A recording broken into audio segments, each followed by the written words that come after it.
एक छोटे से गांव में एक पुराना और खस्ता हाल घर था। इस घर के बारे में कहा जाता था कि वहां अजीब व गरीब वाकयात होते हैं। बच्चे इस घर से डरते थे और वहां जाने से परहेज करते थे। एक दिन 3 दोस्त अली, सारा और हमजा ने इस पुरस्कार घर को देखने का फैसला किया। उन्होंने अपने वालिदैन से इजाजत मांगी, लेकिन इनकार होने के बाद भी वो अपनी तजस्सुस को रोक ना सके और रात के वक्त छप कर घर की तरफ निकल पड़े। जब वो घर के अंदर दाखिल हुए तो वहाँ की खामोशी और अंधेरा उनके दिलों में खौफ भरने लगा। उन्होंने अपनी टार्च जलाई और आहिस्ता आहिस्ता आगे बढ़ने लगे। एक कमरे में उन्हें एक पुरानी और गर्द आलूद गुड़िया मिली। गुड़िया बहुत खौफनाक नजर आ रही थी और उसकी आंखें जैसे उन्हें घोर रही थी। अली ने गुड़िया को उठाया और अचानक गुड़िया की आंखें झपक गईं। बच्चे डर कर पीछे हट गए। इसी वक्त एक बूढ़ी औरत की आवाज आई।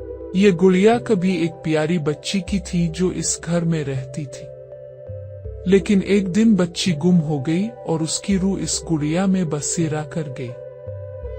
अली, सारा और हमजा खौफजदा हो गए और उन्होंने फौरन घर से भागने का फैसला किया। जब वो दरवाजे की तरफ भागे तो दरवाजा खुद ब खुद बंद हो गया। बूढ़ी औरत की आवाज फिर सुनाई दी। डरो नहीं, बच्ची की रूह मदद चाहती है। अगर तुम इसे आजाद करना चाहते हो तो इसे सुकून दो और दुआ करो।